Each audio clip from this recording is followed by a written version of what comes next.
Hey everyone, how are you today? Welcome back to another video with Brooklyn.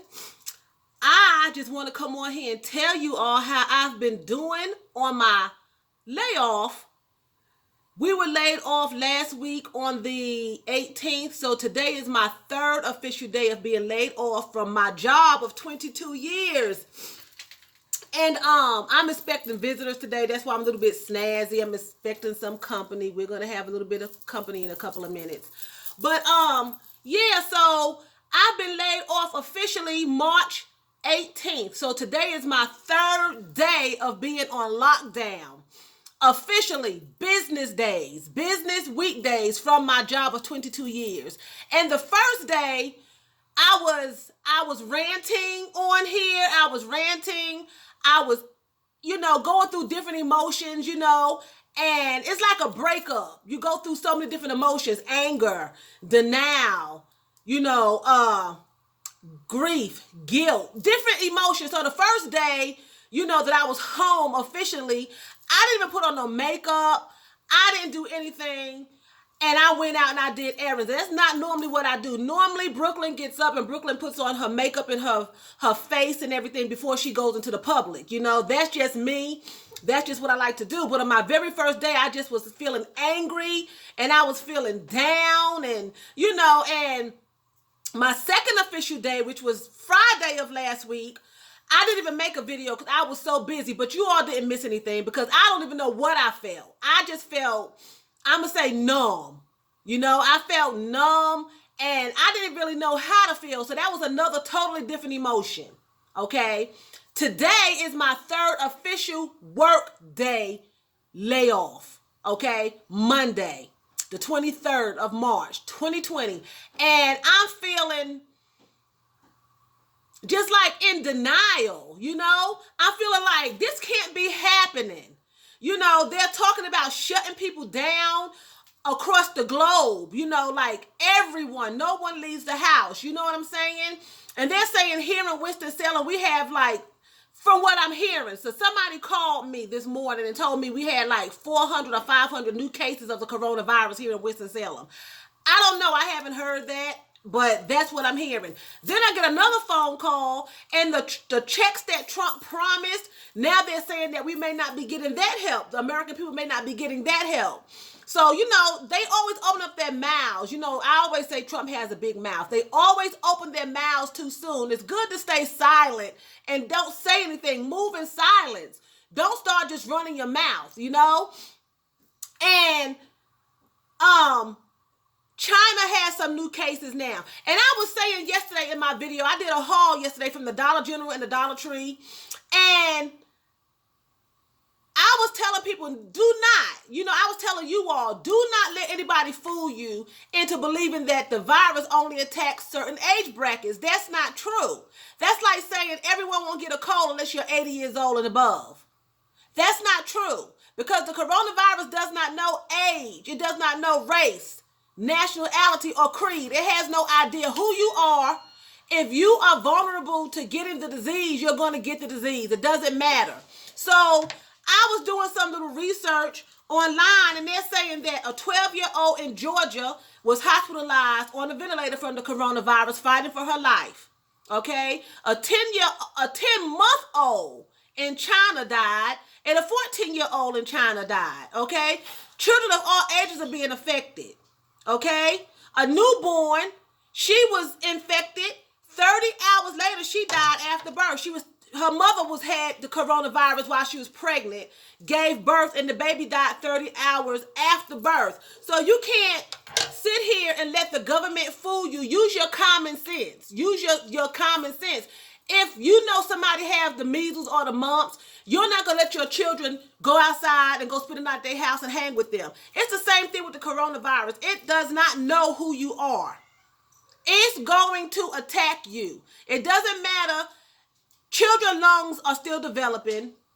Then you have people in the teenage bracket on up to, I'm going to say, elderly, who can have all kind of underlying diseases. They say people that's diabetic, asthmatic, are vulnerable. Do you know how many children are asthmatic and diabetic? You have to use this. Don't let the government tell you that your child can't be affected, that your child can't be attacked by the coronavirus. Do not believe that. You take the same precautions you would take if it was the mumps and measles or rubella or chickenpox or a common cold or the flu. You know, now the Republicans and the Democrats are fighting back and forth about giving this check out. So they done ran their mouth, all early, promising the American people this money, and now they're saying they don't want to give the money because they're making it political. They're making it political. They're not looking at the fact that you are in dire need and you need the funding. They're looking at it from a political standpoint. So it's not even about how they feel about the American people and if they care about the American people. It's all about politics. You know, if it's going to affect you during tax season. Who the crap cares about tax season? Who cares about tax season? Because the way they talk about the coronavirus, it won't be no human beings left by the time tax come around. So, you know, you can't draw unemployment if you're making so much if you have a part-time job. They want you to quit your part-time job to draw unemployment. So then when your unemployment runs out, then you don't have a job to go back to. It's politics. It's all politics, you know? And that's why the Bible says, you know, God has not given us a spirit of fear, because these times are fearful. And if you don't have your trust in Jesus Christ, then, you know, fear can take you out. Fear can destroy you. Fear comes with torment. So try not to be afraid. Try not to be fearful about it. Try not to. It's hard. I'm not going to say that I don't think about it. I'm not going to say that it doesn't bother me. I'm not going to say that, because we all stand to lose something. You have your homes, your cars, you know, you have just children in college, and, you know, you have things to lose. Everyone has something to lose. So I'm not saying it's not fearful. I'm not saying it's not a scary time.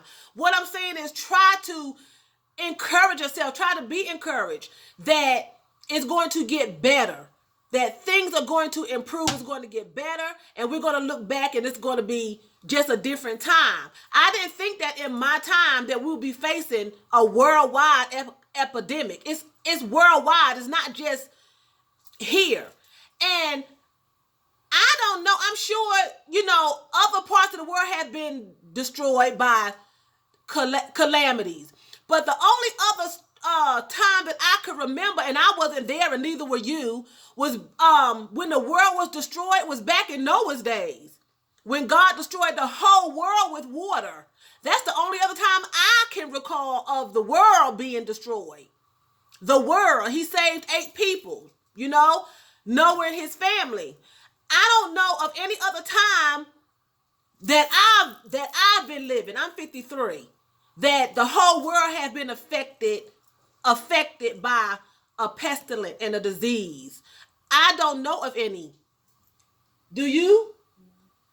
Nobody knows of any other time that we've been affected by something like this. So, and it's worldwide, you know? So we have to stay encouraged. We have to continue to encourage each other, you know, support each other. Call your friends and your family and your neighbors, check on them, because people, you know, what about people that's devastated by the loss that they may be losing other things, not just their jobs? People commit suicide, they get depressed, you know, anxiety set in, you know, just all kind of things. So check on your friends and your family and your neighbors, and just keep in contact. Don't just let them stay by themselves and just ignore them. Don't start just thinking about yourself. We have people here going to the stores, buying up all the toilet paper, buying up all the meat for their family, and won't leave nothing for the next person. You don't do stuff like that, because remember, at the end of the day, when this is all over, when you start reaping what you sowed during this time, think back. When I had 100 rolls of toilet paper and somebody else needed a roll and I wouldn't give it to them because I needed to give it to my family. Or I bought all the chicken wings in the market and then I left nothing for somebody else to feed their family. It comes back. What goes around comes around. About bill collectors who keep around. And these bill collectors, that's right. These bill collectors that's harassing you. Bill collectors, if you're out there and you're following Brooklyn Babes, stop calling people, asking them for money. You know that nobody's working. It's a mandatory shutdown. It's mandatory, okay? Nobody has the money. Now the government is trying to renege on what they promised because of politics. So stop asking for the money. And if push come to shove, people, and they want the money, you don't have it, guess what? You don't have it. They're going to have to wait. Bottom line, because they not, if you can't pay them if you don't have it, so don't go around here letting that stress you. This is nothing but the work of Satan. He has been turned loose to destroy. And I personally believe that China did it as a martyr. I think I'm saying the word right, a martyr, where people blow themselves up in the name of God and they think they're doing Jesus a favor. I think China is attacking us, and they don't care which way they go. And now all of a sudden Trump writes China a letter, Kim, and now he wants to work along with Kim to try to get the virus under control. But just last month he was threatening to kick Kim's butt. Now you want to join forces with the enemy. Really? That's not what you do. You don't never leave an enemy standing. Okay? So now he wants to join forces with Kim to get the virus under control. But if you didn't have no hand in creating this virus, then what can you get under control? If it happened, it just happened, whether it came from a bat or whatever. If it happened, it just happened. You can't control it. Everybody to go to their own corners and lock themselves up and quarantine themselves to confine it. That's the only thing I can think of in prayer, besides sanitizing yourself and staying in the house. But that's just me. I don't know. I'm not a scientist, you know? So, with that being said, I'm going to go. So I'm going to say vielen Dank for watching my videos. That's thank you very much in German. And I want to say tschüss. That's what? That's bye in German. You all have a lovely, lovely day. And I'll be back with you all tomorrow of my 4th official layoff day.